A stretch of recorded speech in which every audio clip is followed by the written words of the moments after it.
Welcome to the Vantage West Cybersecurity podcast, your front line for staying informed, alert, and one step ahead of today's digital threats. Welcome to Cybersecurity Awareness Month. My name is Jim Jenkins, Vice President of Information Security for Vantage West. I'd like to welcome Jerry Keeley. He's here from CISA to help us walk through some of the challenges that our members and the Tucson community are having around cybersecurity hygiene. I'd like to welcome you, Jerry. Well, thank you, Jim. Yes, so my name is Jerry Keeley. I work for the Cybersecurity and Infrastructure Security Agency of the Department of Homeland Security. That's a mouthful. That's why we refer to ourselves as CISA.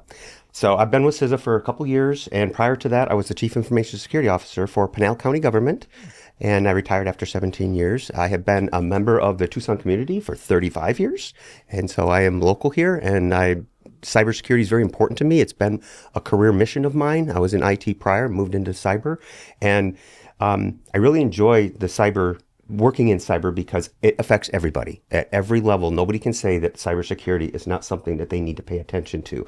So it's a great mission, and it's a great message to get out to the world. Absolutely. And I think Cybersecurity Awareness Month is that time for us to take a kind of a pause and take a look at how are people doing in cybersecurity with the things that they're focused on. In this particular case, we're going to take a look at passwords and passphrases. Would like to get a little bit of information on what are some of the challenges that you see in the Tucson area with people and their passwords, their passphrases. What are some of the challenges you see? Well, one of the biggest challenges is passwords have to be longer and stronger. Okay, longer is stronger. And back in the day, your password was 1, 2, 3, 4, or something very simple. And people kept incrementing them, or you choose your favorite password and change the one from 1 to 2 to 3 and increment it. Well, the software programs that crack passwords know we do this as humans. So if they find something with a number in it or something, they know we're going to increment it. So if you've just simply been changing that last character or number, and they got a hold of a password 10 years ago, very quickly, almost immediately, their computer programs will have the latest password. Like putting a year or something on the end and changing it from 2024 to 2025 or Correct. Something like that. So they're looking for those sorts of things. Yes, and then the other thing that we have a lot of social media presence. People put things on their social media. Well, there's social engineers out there that are experts at figuring out us as people, to engineer us. And so if you have a sports team, there's a chance that the sports team name might be part of your password. Or if you constantly post pictures of your dog or something like that, or you've gone to a country, a special trip, there's a really good chance that you're using some of that within your password. So it makes it easier to not only guess or crack a password, but to engineer a password out of us, because we give information about ourselves and what we do out there that the cyber criminals use against us. So if we're taking a look at creating new passwords, what would be a good model for us to be thinking about as we're building a new password? And I use the word password, but I think now we're sort of migrating to passphrase.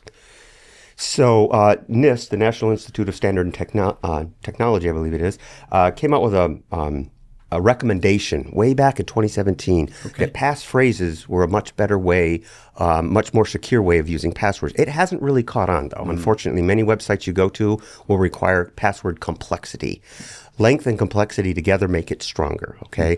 But passphrases can still be used even if the site requires complexity. And the reason why passphrases are important is because it's something that's easy to remember, right? You can take, I like to use an example when I'm doing my trainings. I really hate passwords, okay? That's actually a really good password. Oh. And it's memorable. It's something that you'll remember when you're typing your password. I really hate passwords, right? But then you can take an uppercase or lowercase or special case. So like the O in Word could be changed to a 0. right? You can have an Okay. uppercase P. You can change your cases, even though you're using a phrase. You can meet the complexity rules of a website, and you literally can use the same password or passphrase everywhere, just simply by changing which characters you uppercase and lowercase.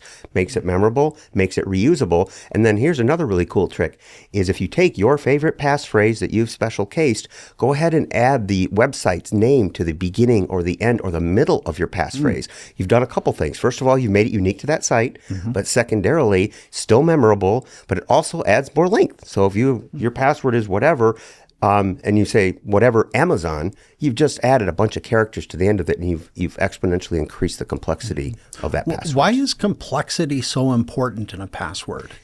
Because there's password cracking software out there, and the shorter the password, the faster it is for the computer to be able to figure out and crack.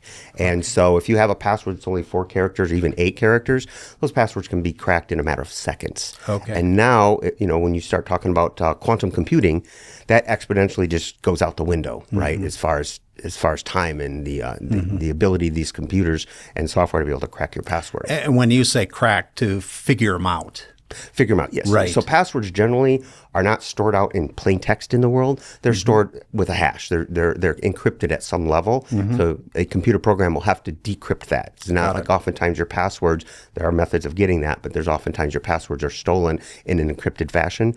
And the longer they are, the harder it is to decrypt them. Okay.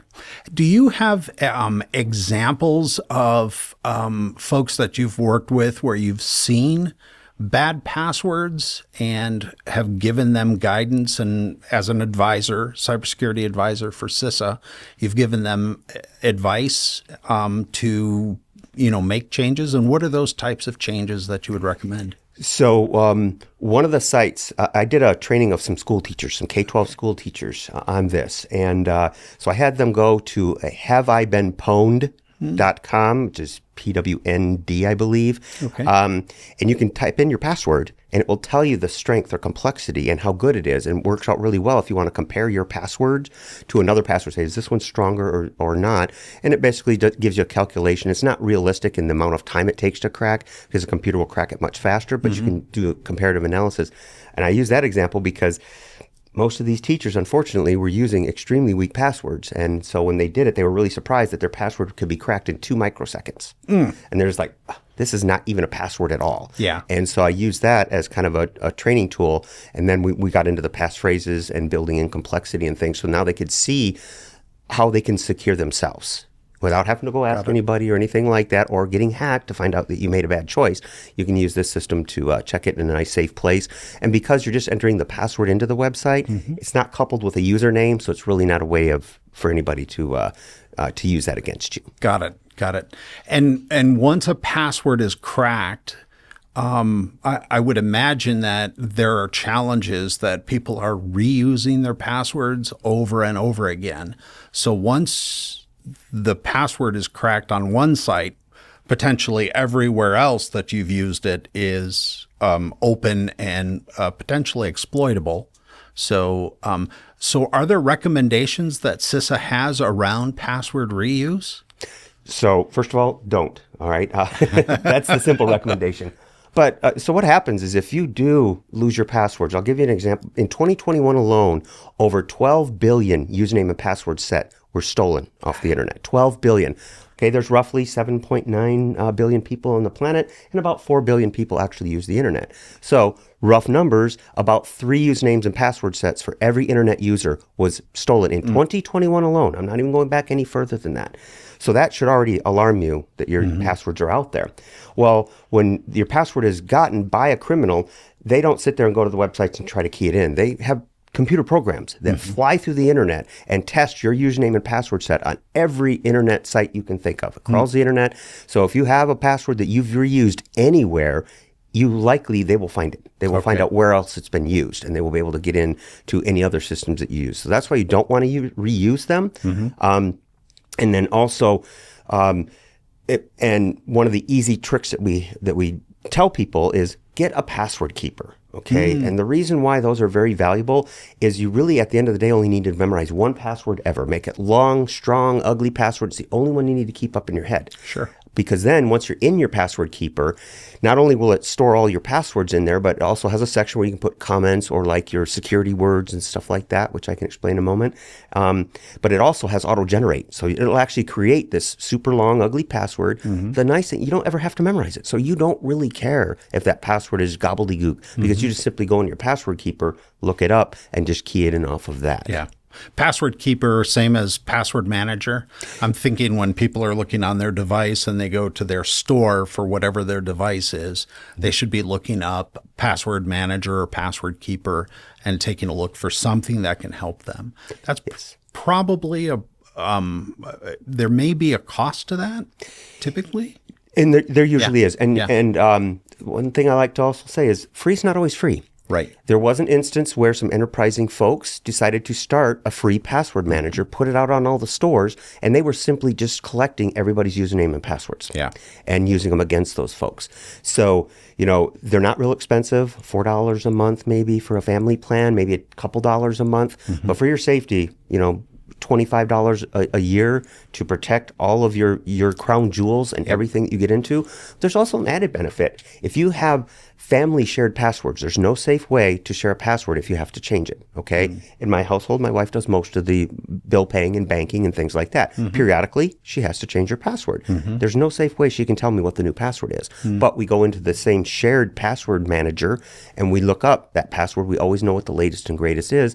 When we change it, it's immediately available to the other person. So we have a nice storage, allows us to safely share them and not write them down or anything like that. Yeah. So in talking about this, you brought in the family and the work that you're doing with your wife to figure out how do you do that. What are some guidance? What are some items that you can provide some guidance for parents that are working with children? Because I think it's important, right out of the gate to get some good password management skills. Into the younger generations, folks that, kids that aren't necessarily aware. What would be some things that you might recommend to parents in teaching their kids how to use strong passwords? Well, I think I'll go back to the passphrase thing because even the kids will have a music verse or some kind of saying that they use on a regular basis. They can always refer back to that. So that's a really good starting point, and really getting kids to understand that your password is you. It's part of your identity, and you need to keep that secret and protect that. Don't share it with friends. Don't let everybody else access any of your accounts. Your friends take it, they write it down, somebody else gets it, and they have a nefarious reason to use it, and they can do things against you or harm you. Yeah. So that's really important because you really don't want somebody to get onto your social media and pretend to be you. Yeah, and make you look bad or give you a really bad reputation or do something even illegal and cause you some legal troubles, especially when you're a young person, but even when you're an older person. Really pay attention to that. Yeah, some of those things are timeless, definitely. Yeah.